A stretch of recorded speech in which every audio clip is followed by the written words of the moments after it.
কোরআন শরীফ যেটা আল্লাহর কালাম, সর্বপ্রথম এই কালাম কিভাবে আমাদের কাছ থেকে আসলো, কি হিসাবে, কেমনি আমরা পেয়েছি। তো আল্লাহ তাবারাক ওয়া তাআলা পবিত্র হাদিসে রাসূল করিম সাল্লাল্লাহু আলাইহি ওয়াসাল্লাম ইরশাদ করেছেন যে আল্লাহ রাব্বুল আলামিন কলম সৃষ্টি করলেন, কলম, আর আল্লাহ বললেন উক্তুব। তখন কলম বলেছিলেন মা উক্তুব, কি লিখো। আল্লাহ বললেন কলম তোমারে তৈরি করলাম, লিখো। কলম তখন বললো আল্লাহ আমি কি লিখবো। আল্লাহ বললেন যে যা কিছু হচ্ছে হবে সমস্ত কিছু তুমি লিখে দাও। তো আল্লাহর কলম আল্লাহ সৃষ্টি করে সমস্ত কিছু লিখে দিলেন, নিজের আলোচনা আল্লাহ লিখে দিলেন। কোথায় লিখলেন? তার মধ্যে আল্লাহর কালাম লৌহে মাহফুজের মধ্যে লিখা হলো। তাফসীরে জালালাইনের মধ্যে লিখা আছে ফি লৌহে মাহফুজ, যে লৌহে মাহফুজের মধ্যে কোরআন কি লিখা হলো। এই লৌহে মাহফুজটা কি বলা হয়েছে? ইয়া দুরাতুন বাইযা। এই লৌহে মাহফুজ হলো হিয়া দুরাতুন বাইযা, এটা হলো সাদা মতির আল্লাহর পক্ষ থেকে একটা তৈরি সিলট। আগে দেখতেন না বাচ্চারা সিলটে লিখতো, তবে সিলটের লিখা আগেকার বাচ্চাদের হাতে লিখে হ্যান্ড রাইটিং কিন্তু ভালো হতো। এখন ডাইরেক্ট ধরেন যে ওই পেন দিয়ে লিখতে আরম্ভ করে, পেন্সিল দিয়ে, এলে কি বলে যে ছিলে রুল দিয়ে লিখতে আরম্ভ করে।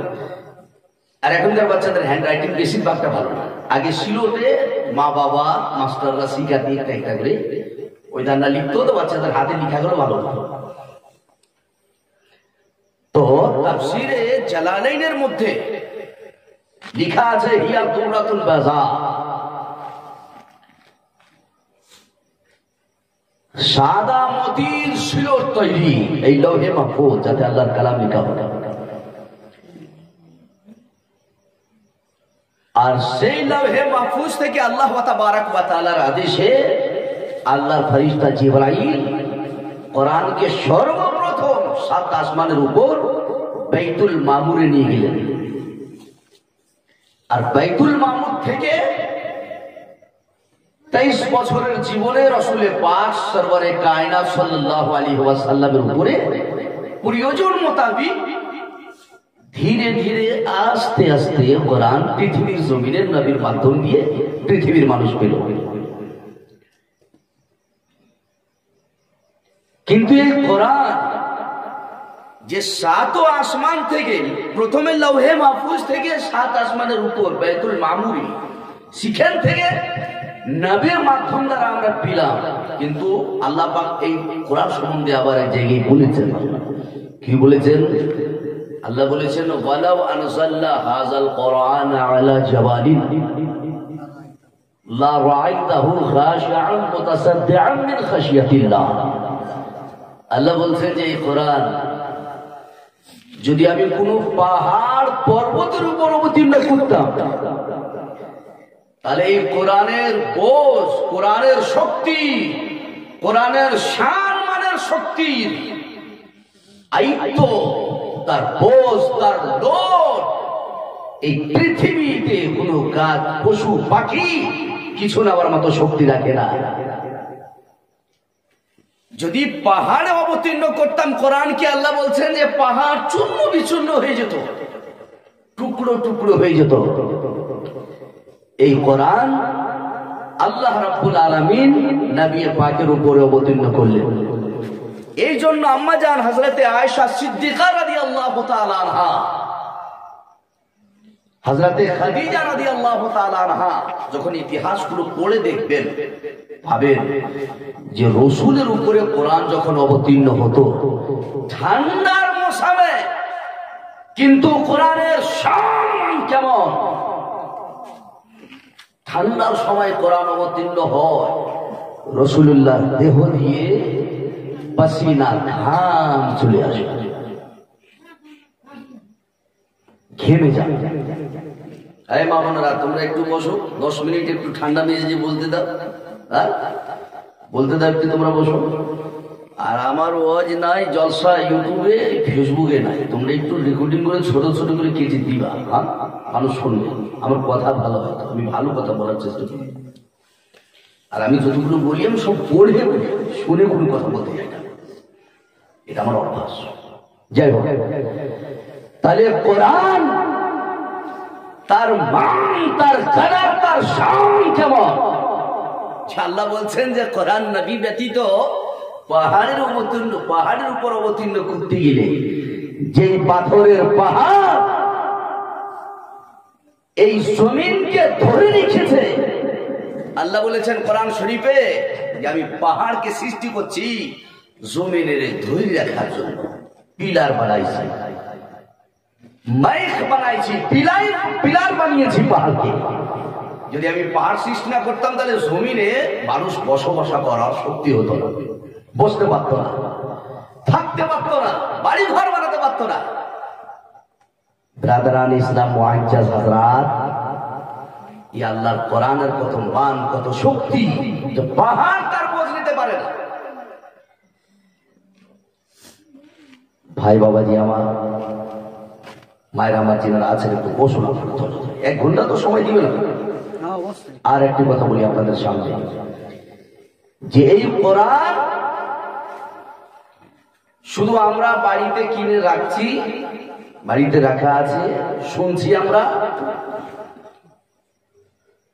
আলিমদের মুখে 2-1টি আয়াত শুনলাম, নিজে হয়তো এখনকার সময় মোবাইলে শুনলাম, তাতে ফের আবার মনোযোগ দিয়ে না, মন দিয়ে না, শুধু শুনলাম, এখানে শুনলাম, ওখান দিয়ে পাশ করে দিলাম, এইভাবে।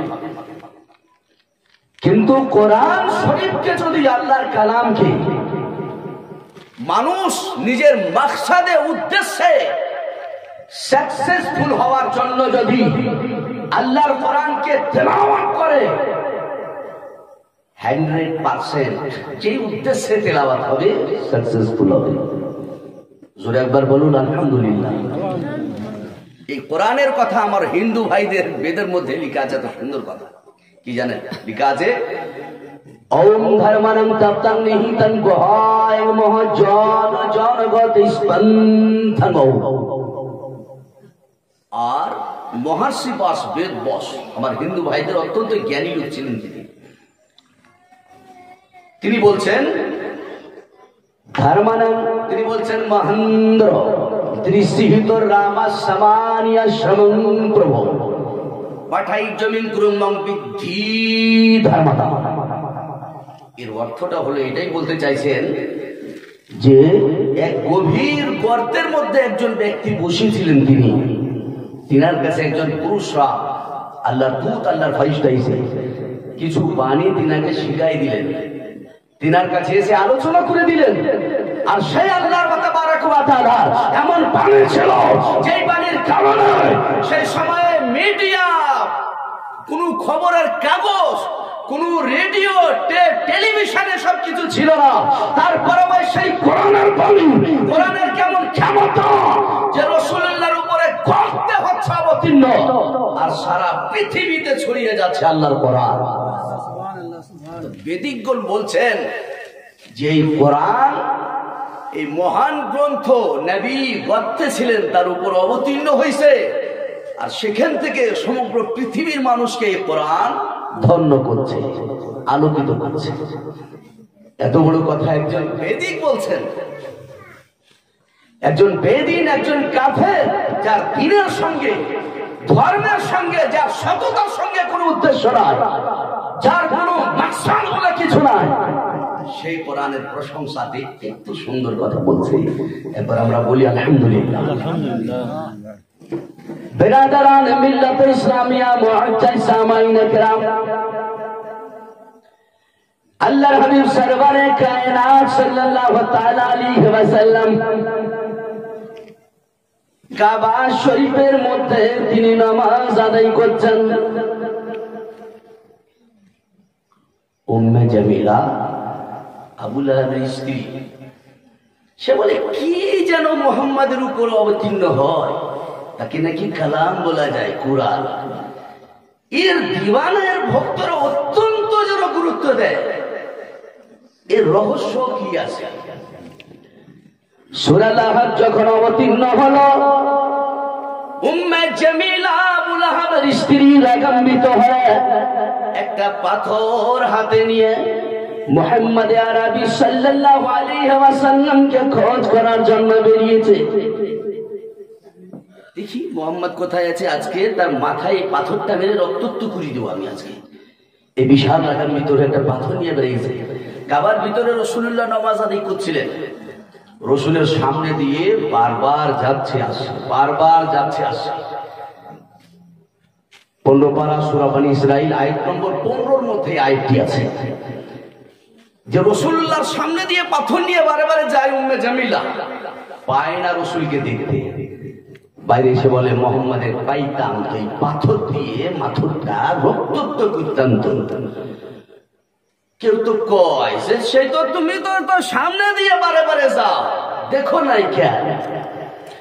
আল্লাহ তাবারক ওয়া তাআলা ইরশাদ করেছেন, আল্লাহ বলেন, ওয়াইজা করাতাল কোরআন জাআলনা বাইনাকা ওয়া বাইনাল লাযিনা লা ইউমিনুনা বিল আখিরাতি হিজাবাম মাসতুরা। আল্লাহ বলছেন, নবী যখন তুমি কোরআন তেলাওয়াত করছিলে, এই সময় আমি আল্লাহ তোমার অথবা কাফিরের মাঝখানে একটা প্রকাশ্য পর্দা দিয়েছিলাম, যাতে কাফের তোমাকে দেখতে পাচ্ছিল না। তো কোরআনের শক্তি কোরআন থেকেই শুনেন আপনারা। আল্লাহ কি বলছেন?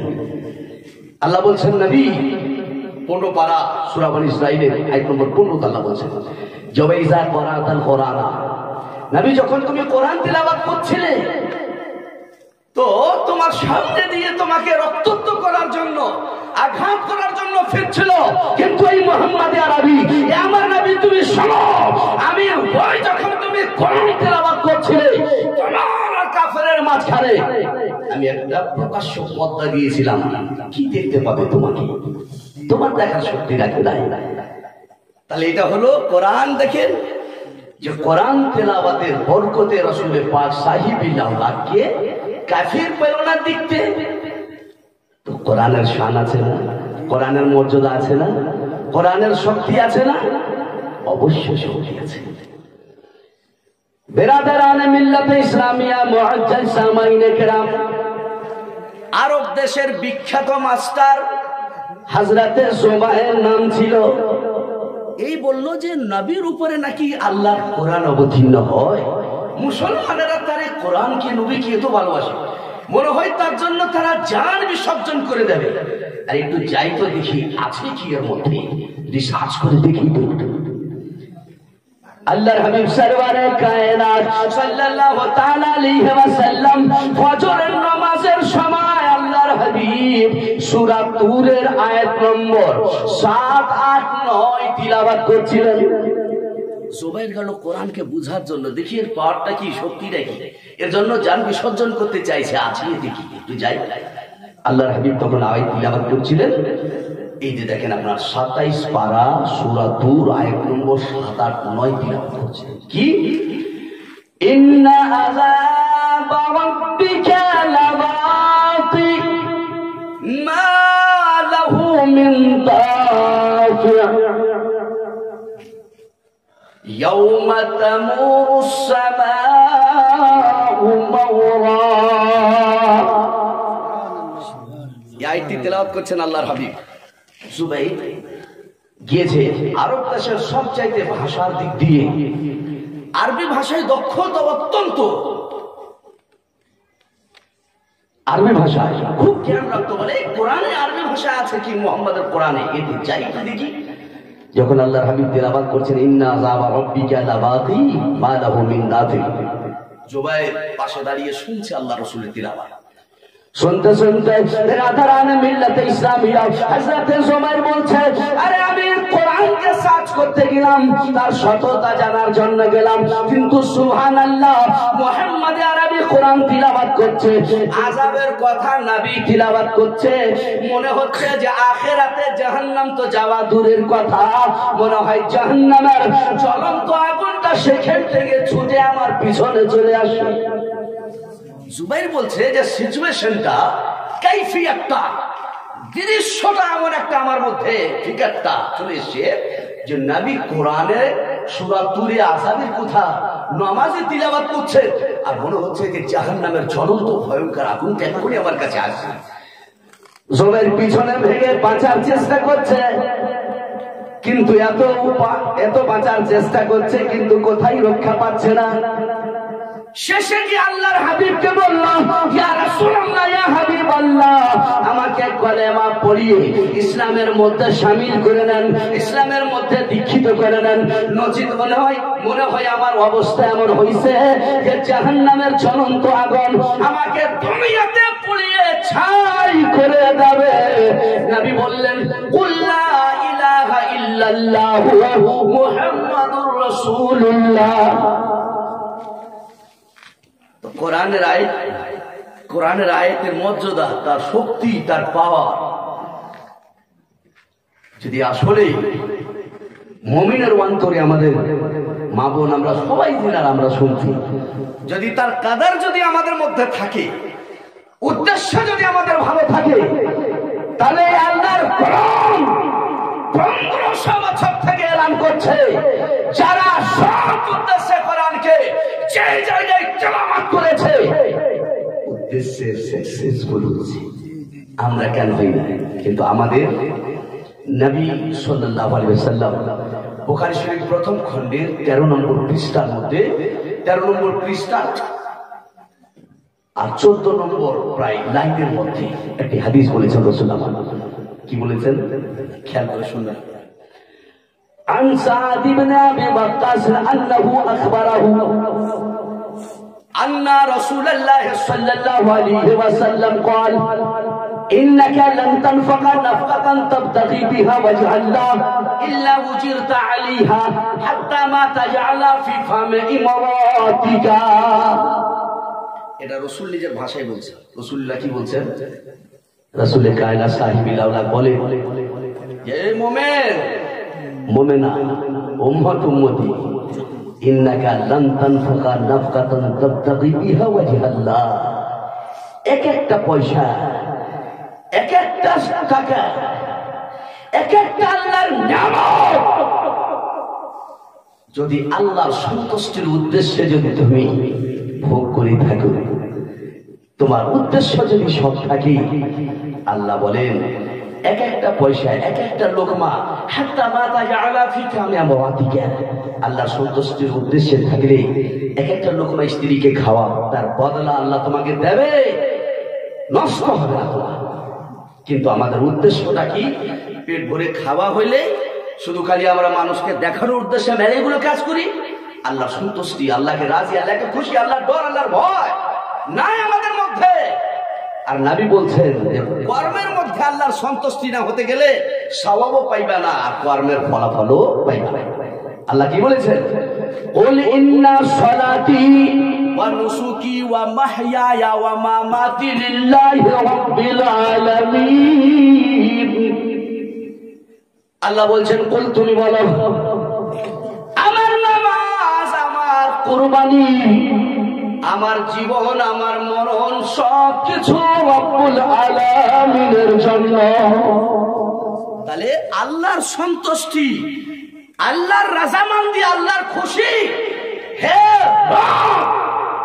তুমি বানিয়েছো। আল্লাহ বলেছেন সুবহানাল্লাহ, সূরা বাকরাতে আল্লাহ জায়গায় বলছেন, ইয়াসআলুনাকা আনিল আহিল্লা, নবী তোমাকে লোকে চন্দ্র সম্বন্ধে জিজ্ঞাসা করে যে চন্দ্রটা প্রথমত যখন উঠে তো সরু হইয়া উঠে, আর ডুবার সময় আবার সরু হইয়া যায়। তোমার জিজ্ঞাইছে, মানুষ বুঝ করতেছে, হে নবী তুমি বলো, কুল হিয়া মাওয়াকিতু লিন-নাস। আরে এই চন্দ্রের যে হিকমত তুমি দেখছো, এই চন্দ্র তো তোমার লাভের জন্য আল্লাহ সৃষ্টি করছেন। আল্লাহ তোমার লাভের জন্য, তোমার সময় সূচি জানার জন্য, তোমার জীবন যাপন সহজ যেন হয় তার জন্য আল্লাহ তৈরি করছেন। আহা, আল্লাহকে যখন বলবেন হে খোদা জমিন তুমি বানাইছো কার লাগে? আল্লাহ বলেন আল্লাযী জাআলা লাকুমুল আরদা ফিরাশা, সেই সৃষ্টিকর্তা জমিন তৈরি করছেন তোমাদের উপকারের জন্য। সূরা বাকারায় বলছেন আল্লাহ। আর এত বড় কথা আল্লাহ বলেছেন, সুবহানাল্লাহ। এই যুবকেরা শোনো, এই মায়ের তোমরা একটু কষ্ট করবে গো, শোনো, কোরআনের কথা ভালো লাগে না তোমাদের? এখন তো অনেকগুলো কথা আছে, শুরু করলাম।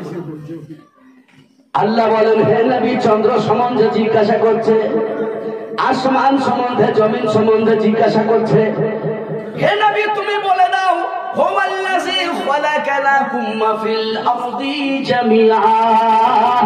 আল্লাহ বলছেন যাবতীয় পৃথিবীতে জিনিস দেখছো প্রত্যেকটা জিনিস আল্লাহ তোমাদের জীবন যাপনের সুবিধার জন্য তৈরি করছে। একবার জোরে বলবেন আলহামদুলিল্লাহ। তাহলে পৃথিবী, জমিন, আসমান, চন্দ্র, সূর্য, গাছ, পশু, পাখি যতগুলো আমরা যা দেখছি, আল্লাহ বলছেন যে শোনো, যিনি বানিয়েছেন তিনি কার জন্য না, শুধু শুধু মানুষকে লাভবান করার জন্য, মানুষের সুযোগ সুবিধার জন্য তিনি আল্লাহ বানাইছেন আমাদের লাগে। একবার বলুন আলহামদুলিল্লাহ। তাহলে এইবার বিটি দেখতে জিয়া, বিয়ের জন্য বিটি দেখতে গেলেন 10 লাখ না দিতে গেলে বিটির বিয়ে হবে না। তো বলুন তো, একজন মানুষের দাম বেশি, একজন মানুষের দাম বেশি না 10 লাখের দাম বেশি? একজন লোকের, একজন মহিলার দাম বেশি না 10 লাখের দাম বেশি? হ্যাঁ, আল্লাহ তো নিজেই বলছেন যে আমি যাহা কিছু সৃষ্টি করছি সমস্ত কিছু তোমাদের লাভের জন্য, তোমাদের সুযোগ সুবিধার জন্য। তাহলে জমিন, আসমান, চন্দ্র, সূর্য যতগুলো পৃথিবীতে আমরা দেখছি সব চাইতে দাম বেশি মানুষের। তাহলে মানুষের কিমত যদি বেশি হয় তাহলে 2 লাখের জন্য বিয়ে কেন ভঙ্গ হয়ে যায়? যদি পৃথিবীর সমস্ত চাইতে দাম যদি বেশি মানুষের হয় তাহলে একটা বাইকের জন্য বিয়ে কেন ভঙ্গ হয়ে যায়? 10 লাখের জন্য বিয়ে কেন ভঙ্গ হয়ে যায়? যেহেতু সমস্ত কিছুর চাইতে দাম বেশি হলো মানুষের। কথাগুলো বুঝতে আপনাদের অসুবিধা হয়েছে? আর একবার জোরে বলুন তো আলহামদুলিল্লাহ, একবার মহাব্বতে বলে দিন আলহামদুলিল্লাহ। আপনারা নাম শুনছেন, একটা নতুন ইতিহাস আপনাদের সামনে রাখছি। বিশার হাফি নাম শুনছেন? বিশার হাফি রহমতুল্লাহ আলাই, তিনি যখন, সুবহানাল্লাহ, এই বিশর হাফি রহমতুল্লাহ আলাই যখন এই আয়াতটি যখন তিনি পড়লেন, কোন আয়াতটি গো? বিশর হাফি এই আল্লাহুল্লাযী খালাকা লাকুম, আল্লাহ তাবারাক ওয়া তাআলা পবিত্র কোরআন শরীফের মধ্যে আল্লাহ বলেছেন, এই বিশর হাফি রহমতুল্লাহ আলাইহির যখন এই আয়াতটিতে নজর পড়লো, আয়াতটি হচ্ছে যে আল্লাহ বলতে চাইছেন যে আল্লাহ পাক জমিনকে তোমাদের জন্য বিছানা বানাইছেন। আল্লাহ ওয়া জাআলা লাকুমুল আরদা বিসাতা, এইবার মনে পড়ছে, ওয়া জাআলা লাকুমুল আরদা বিসাতা, আল্লাহ জমিনকে তোমাদের জন্য বিছানা বানাইছেন। আল্লাহর ওয়ালি হযরত বিশর হাফি রাহমাতুল্লাহ আলাইহি বললেন, যিনি সৃষ্টিকর্তা মহান আল্লাহ আমাদের চলাফেরার জন্য জমিনকে বিছানা বানাইছে। আর স্বাভাবিক একটা মানুষ বিছানায় জুতো পড়ে যায় না, বিছানাতে নোংরা পায়ে মানুষ যায় না। এই জন্য আমি বিশর হাফি, যিনি জমিন বানাইছেন আমাদের চলাফেরার জন্য, জীবনের যাপনের জন্য, এই বিছানায় জুতো পরে আমি কোনোদিন চলবো না। সুবহানাল্লাহ।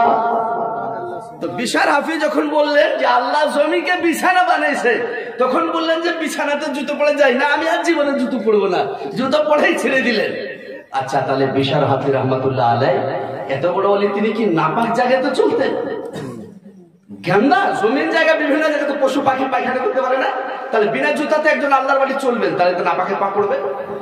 তো বিরাদারানে মিল্লাতে ইসলামিয়া হযরত বিশর হাফি রাহমাতুল্লাহ আলাইহি আল্লাহর কোরআনের আয়াত যখন পড়লেন, আল্লাহ বলছেন জমিন বিছানা বানাইছি, তিনি বলছেন বিছানায় জুতো পরে যাওয়া যায় না, এই জন্য জীবনে জুতো পরবো না। আল্লাহ বললেন বিছানা তুমি আমার জমিনে জুতো পরবে না, আর আমি আল্লাহ তাবারক ওয়া তাআলা তোমার জন্য পৃথিবীর পশু পাখিকে জীবজন্তুকে বলে দিলাম তোমরা বিশাল হাফির রাস্তাতে পেচ্ছাপ পায়খানা করবে না, কোনোদিন করবে না। যাও রাদারানে মিল্লাতে ইসলামিয়া একজন ছাড়ছেন জুতো, আর সৃষ্টিকর্তা রাস্তাকে করে দিচ্ছেন পবিত্র। কষ্ট হয়েছে বুঝতে পারছেন আপনারা? ব্রাদারান ইসলাম মুআজ্জাজ হযরত, সুন্দর ওয়াকিয়া ঘটনা বহু রকমের, যার মধ্যে যদি জ্ঞান না থাকে, শিক্ষা যদি না থাকে, কিছু যদি না নেন বা পান, তাহলে তাতে আমরা লাভবান কোনোদিন হতে পারবো না, কোনোদিন লাভবান হতে পারবো না। আল্লাহ আল্লাহ কোরআনের কথা বলছিলাম, যে কোরআনকে নিয়ত শুদ্ধ করে আল্লাহর সন্তুষ্টির জন্য যদি তেলাওয়াত করা হয়, খোদার কসম বলছে এই কোরআন যে কাজে ব্যবহার করবে মা বোনেরা আপনারা সাকসেসফুল হবেন। কিন্তু হাই রে মানুষ, শুধু মুখটাই কোরআন শরীফ, মুখটাই মুসলমান, কর্মের মাধ্যমে কিছুই নাই। আচ্ছা একটা কথা বলেন তো, যে হযরতে খাজা গরিব নওয়াজ রাদিয়াল্লাহু তাআলা আনহু, সুবহানাল্লাহ, ওনার মানকাবা শুনলেন, তিনি মাত্র কয়েকজনকে নিয়ে হিন্দুস্তানে যখন আসছিলেন, তখন এই হিন্দুস্তান থেকে যুদ্ধে হেরে যে রাজা পর্যারা ফিরে যাচ্ছে, তাদের সঙ্গে যখন সাক্ষাৎ হয়, তখন কি বলেছিলেন? तो बोलेছিলেন, ए गरीब नवाज, ए फकीर सुनो सुनो, हम सब इतनी ताकतवर जमात जाकर के हिंदुस्तान में अपना कब्जा ना जमा सके, हिंदुस्तान में अपना कुछ काम न कर सके, ए फकीर तू इतनी छोटी जमात में जाकर क्या कर सकेगा? तो गरीब नवाज রাদিয়াল্লাহু তাআলা আনহু বলেছিলেন, তোমরা মানুষের মস্তককে কাটার জন্য গর্দন কাটতে গিয়েছিলে, আর আমি মানুষের গর্দনকে সৃষ্টিকর্তার জন্য ঝুঁকাতে যাচ্ছি, ঝুঁকাতে যাচ্ছি। তো দেখেন, আল্লাহর পথে ঝুঁকাতে এসে একজন কাটতে এসে তিনি লজ্জিত হয়ে পালিয়ে গেলেন, আর একজন ঝুঁকাতে এসে তিনি কামিয়াব হলেন। কজন ছিলেন বলুন? আল্লাহ আল্লাহ। একজন মুরিদ এসে বলছেন, হুজুর ব্যাপার তো খুব খারাপ। কই যে কি হয়েছে বেটা? গরিব নামাজ পড়ছে, কি হয়েছে বেটা? কই হুজুর এই দুশমনেরা এমন ভাবে হামলা প্রচেষ্টা চালাচ্ছে, যাতে মনে হয় এখানে আর আমাদের থাকা, জীবন যাপন করা মুশকিল, অসুবিধা। তিনি বললেন যে আমার মুরিদেরা, এ আমার সঙ্গীরা, তোমরা এখানে এসো। আর তিনি আয়াতুল কুরসি, আল্লাহু লা ইলাহা ইল্লা হুয়াল হাইয়ুল কাইয়্যুম লা তাখুযুহু সিনাতুম ওয়ালা নাওম। আল্লাহ ঘুমায়, আল্লাহ ঘুমায়, আল্লাহ ঘুমায় না। আমার হিন্দু ভাইদের মধ্যে হলো কি, মাটির পাথরের মূর্তিগুলো বানাইয়া ওনারা বলেন কি জানেন? ওম কারান্নামা বিদ্যুতাং ওম গাচ্ছাদে বিজাতাচ্ছা মারা ছায়া ওম। সেটার অর্থ হলো যে হে দেব দেবী, তুমি মাটি পাথরে, তোমাকে নিজেই তো তৈরি করলাম দেখে, তোমার তো বলার শক্তি নাই, তাই জীবিতদের প্রাণ তোমার মধ্যে দিয়ে তোমার পূজা চলা আরম্ভ করছি। আর যখন পূজা শেষ, তখন বলছেন ওম গাচ্ছাদে বিজাতাচ্ছা মারা ছায়া ওম, আমার কাজ শেষ, যেথা ইচ্ছা গমন করো, তুমি চলে যাও, যাও যাও। কিন্তু আল্লাহ কি বলছেন? আল্লাহ বলছেন লা তাখুযুহু সিনাতুম ওয়ালা নাওম। আল্লাহ ঘুমা তো দূরের কথা, আল্লাহ তাবারক ওয়া তাআলাকে ঘুমের যে লক্ষণ, যেটাকে আমরা বলি ઊંઘ আসা, সেটা থেকে আল্লাহ পাক। আল্লাহ কি বলছেন সূরা বাকারায়? আল্লাহ বলেছেন ইযা সাআলাকা ইবাদি আন্নী ফাইন্নী করিবুন উজিবু দাওয়াতাদ দাঈ ইযা দাআনি। আল্লাহ বলছেন নবী, তোমার বন্ধুরা, মুমিন মুমিনারা, পৃথিবীর মানুষেরা যদি জিজ্ঞাসা করে রব কোথায়, সৃষ্টিকর্তা কোথায়, আল্লাহ কোথায়, যদি দরখাস্ত দেয়, তোমাকে জিজ্ঞায়, পুজ যদি করে, হে নবী তুমি বলে যাবে আমি আমার বান্দা বান্দীদের দেহের রব চাইতে বেশি নিকটে রয়েছি। যখন আমারে ডাক দেবে আমি আল্লাহ আমার বান্দা বান্দির ডাকে আমি সাড়া দেব, তাকে নিরাশ করব না। বলুন সুবহানাল্লাহ। আল্লাহ বলছেন নবী আমি ঘুমাই না, আমি ঘুমাই নাই, ঘুমের লক্ষণ আমার মধ্যে নাই। সৃষ্টিকর্তা মরে যায় না, সৃষ্টিকর্তাকে জীবিত করতে হয় না। আমার বান্দা যদি চিনাই তোমাকে, তুমি বলবে যে তোমার রব তোমার রবের চাইতে কাছে। যখন তুমি ডাক দেবে তোমার ডাকে তোমার রব সাড়া দেবে। সুবহানাল্লাহ। জোরে একবার বলেন আলহামদুলিল্লাহ। বিরাদারান মিল্লাত ইসলামিয়া মুআজ্জাজ সামাইন کرام, আয়াতুল কুরসি আল্লাহর ওলি খাজা গরিব নওয়াজ রাদিয়াল্লাহু তাআলা আনহু পড়ে আর চতুর সাইডে একটা রেখা টেনে দিলেন, একটা দাগ টেনে দিলেন। আর দাগ টানার পর বললেন বন্ধুরা এখানে চলে এসো, কোনো অসুবিধা হবে না। তো দুশমনেরা নিকৃষ্টরা অনেক রকমের আক্রান্ত, জাদু টোনা বিভিন্ন রকমের বিভিন্ন কাজ করা চেষ্টা করলো, কিন্তু যেই জায়গাতে আয়াতুল কুরসি আল্লাহর কোরআন পড়ে রেখা টানা হয়েছিল তার বাইরে তাদের সর্বশক্তি থেকে গেল। এই রেখার মধ্যে আসা কোনো শক্তি পেল না। আল্লাহর কোরআন আয়াতুল কুরসির বরকতিটা একবার বলি আলহামদুলিল্লাহ। কিন্তু আমাদের তো শুধু মুখেই থেকে গেল।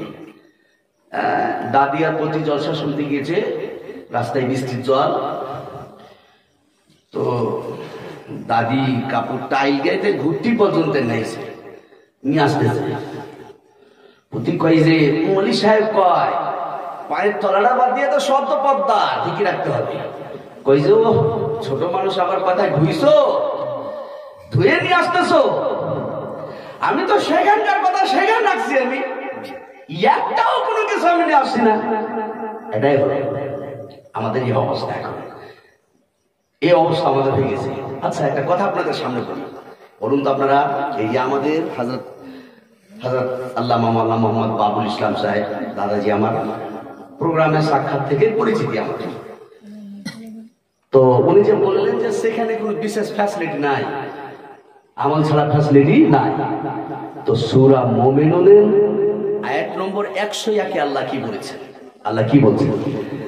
আল্লাহ রাব্বুল ইজ্জত পবিত্র কোরআন শরীফ সূরা মুমিনুনের 101 নম্বর আয়াতে বলছেন, আল্লাহ কি বলেন?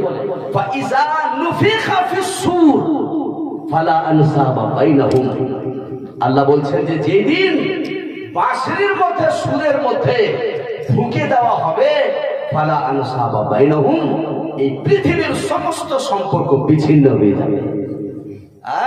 স্ত্রীকে খুব ভালোবাসো, আল্লাহর ভালোবাসায় মসজিদ যাও না, নবীর ভালোবাসায় মিলাদে আসো না, মা বাবার ভালোবাসায় কবর জিয়ারত করতে যাও না, আল্লাহর প্রেমে কোরআন শিখো না, শিখাও না।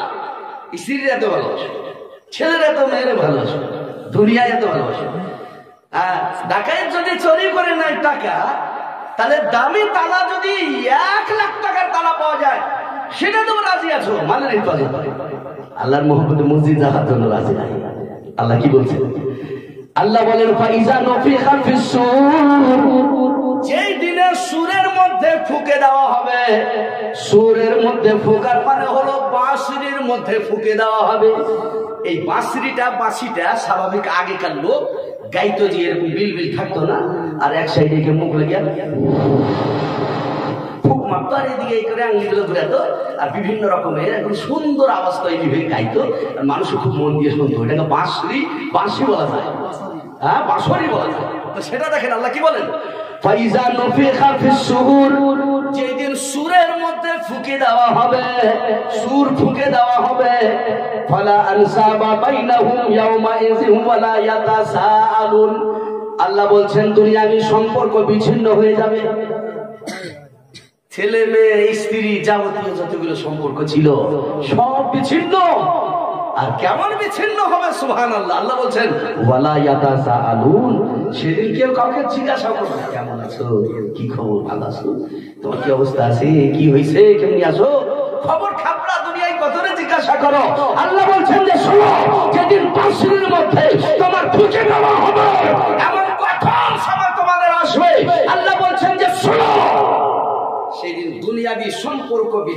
জগতে কেউ কাউ উপকারে যাইতে চাইবে না, কোথাও বলতে চাইবে না। আল্লাহ আল্লাহ আল্লাহ। সেদিনে কি কাজে আসবে? তো সোনানে নাসাই দ্বিতীয় খণ্ড হাদিস নম্বর 1936 লেখা আছে। কি লেখা আছে? সেখানে লেখা আছে ওয়ালা রাসূলুল্লাহ সাল্লাল্লাহু আলাইহি ওয়াসাল্লাম, আল্লাহর হাবিব সরওয়ারে কায়নাত ইরশাদ করেছেন, ইয়াতবাউল মাইয়িতা সালাসাতুন, মৃত্যু ব্যক্তি তার লাশ যখন বাড়ি থেকে বের হয় তিনটা জিনিস তার পিছন পিছন যায়। নবী বলছেন যখন লাশকে নিয়ে বের হও তার পিছন পিছন তিনটা জিনিস যায়। কি কি কি তিনটা জিনিস যায়? আহলুহু ওয়া মালুহু ওয়া আমালুহু, তিনটা জিনিস। তার পরিবারের লোক যায় দাফন করার জন্য, তার মাল যায় যতক্ষণ কবরে না রেখেছে বন্টন করতে পারবে না, আর তৃতীয়টা তার আমল যায়। কবরে রাখার পর তার দুইটা জিনিস সেখান থেকে ফিরে চলে আসে। কি কি দুটা ফিরে আসে? আহলুহু ওয়া মালুহু, তার পরিবারের লোকেরা তার মাল ফিরে চলে আসে দাফনের পর।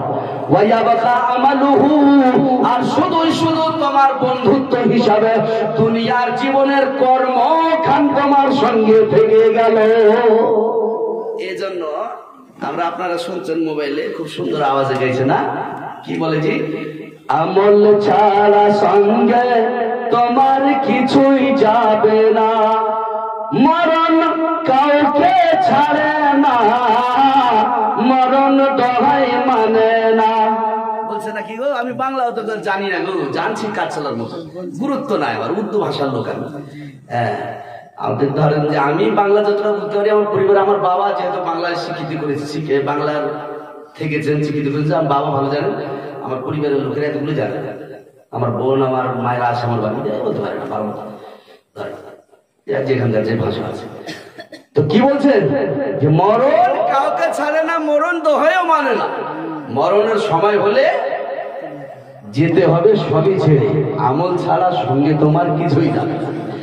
তাহলে বেরাদারান মিল্লাতে ইসলামিয়া, যে সন্তান শান্তির জন্য তো মেহনত করলাম, যে স্বামী স্ত্রীর জন্য এই ভালোবাসা দিলাম, যতগুলো খরচ করলাম, দুনিয়াবি জীবনের জন্য যা কিছু করলাম, সংস্থা বন্ধ হতে গেলে সব সম্পর্কে আর কাজে অত দেবে না। কিন্তু মানুষের তো মারামারিরও শেষ নাই, এতগুলো শুনছে দিচ্ছে, তারপর মারামারিরও শেষ নাই গো।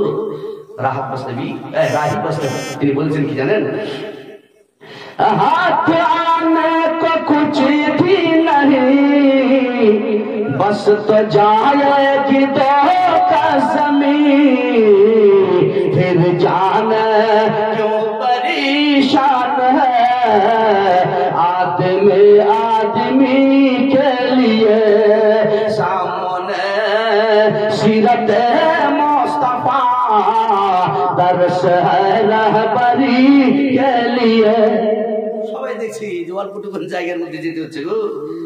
কুসুম বিন আব্বাস যখন রাসূলুল্লাহ মওতের আলোচনা করতেন, তো তিনি বলছেন, ওরে বাবা, এই তো রসুলের বন্ধু, এই যে কবরে সব বন্ধ, এসি লাগাইয়া তো দরজা বেশি সময় খুলে দিলেও তো ঠান্ডা লাগে না, তো ঠান্ডা লাগে না, গরমের কষ্টের শেষ নাই, তো মুশকিল ব্যাপার।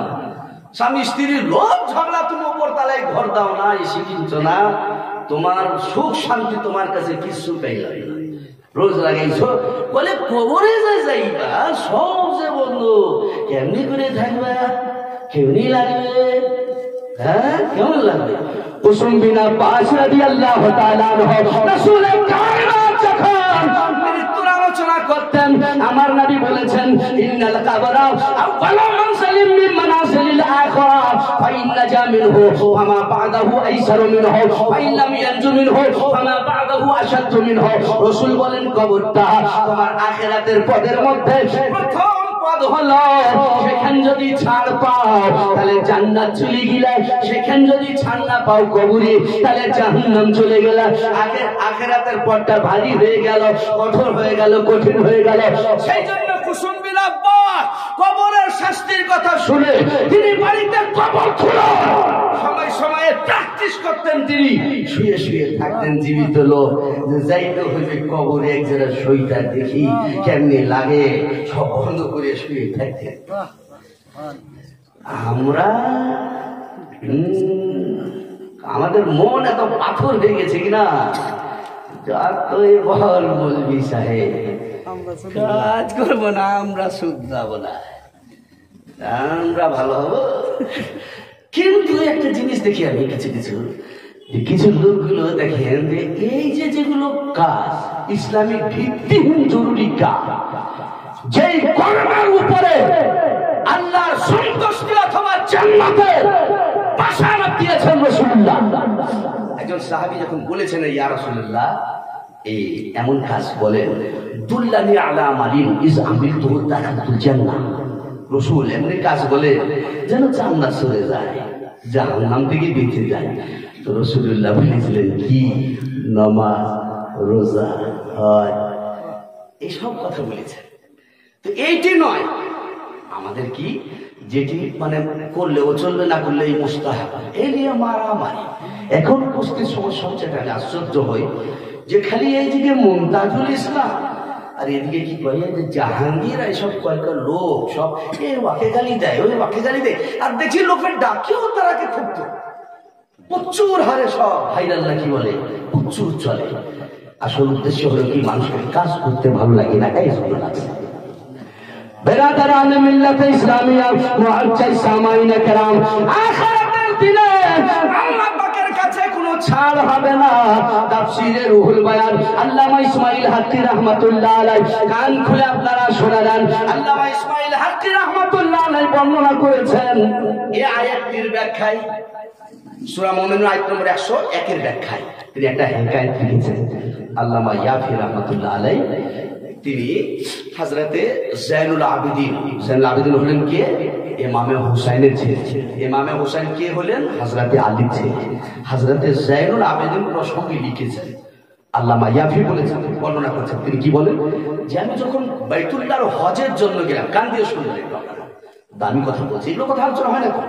দেখে আল্লামা ইয়াফি বলছেন যে আমি বাইতুল্লাহর হজে গেলাম, গভীর রাতে কাবা শরীফের চাদরকে ধরে লেপটাইয়া, আর এত যাজ্জা এমন আওয়াজে কাঁদে, স্বাভাবিক মনের মধ্যে ওই আওয়াজটা আসতে গেলে দরদ তৈরি হয়ে যায়, ময়া বসে যায় যে খেয়ে এত দুঃখে খাচ্ছে কি। আল্লামা ইয়াফি রাহমাতুল্লাহ আলাইহি বলছেন আমি সেখানে গেলাম, যাওয়ার পরে লম্বা ইতিহাস সংক্ষিপ্ত বলছি, তিনি বলছেন যে দেখছি হযরতে জাইনুল আবেদিন রাদিয়াল্লাহু তাআলা আনহু বলেন, জাইনুল আবেদিন আল্লাহ পবিত্র কোরআন শরীফে তুমি হলে হুসাইনের সন্তান, হোসেন হলো আলীর সন্তান, আর তোমাদের সম্বন্ধে আল্লাহর কোরআন বলেছে, কি বলেছে? ইন্নামা ইউরিদুল্লাহু লিইউযহিবা আনকুম রিজসা ওয়া আহলাল বাইতি ওয়া ইউতাহহিরুকুম তাতহীরা। এই জাইনুল আবেদিন এত দুঃখে কষ্টে এমন আওয়াজে কাঁদছো, দিল চুর চুর হয়ে যাচ্ছে। কেন? তোমাদের সম্বন্ধে আল্লাহ তোমাদের পবিত্রতা, তোমাদের প্রশংসা আল্লাহ গেছেন কোরআন শরীফে, তাহলে তোমার চিন্তা কিসের? জাইনুল আবেদিন রাদিয়াল্লাহু তাআলা আনহু বললেন, ও আল্লামা ইয়াফি শোনো, আল্লাহ আলে নবীর প্রশংসা গাইছেন ঠিক আছে, কিন্তু আল্লাহ রাব্বুল আলামিন এই সূরা মুমিনুর এই কথাও তো আল্লাহ বলেছেন, কি বলেছেন? ফাইজা নফিখা ফিস-সূর, যেদিন পাশরির মধ্যে সম্পর্ক বিচ্ছিন্ন হবে, কেউ কাউকে কিছু জিজ্ঞাসা করবে না, সেই ভয়ঙ্কর সিচুয়েশনটা ভেবে আমার মন বলে আমার কান্না থামতেছে না, আমার কান্না থামতেছে না। সেই দৃশ্য কাইফিয়াতটা, সিচুয়েশনটা কেমন হবে, সেই দিনে মানুষ নাফসে নাফসি করবে।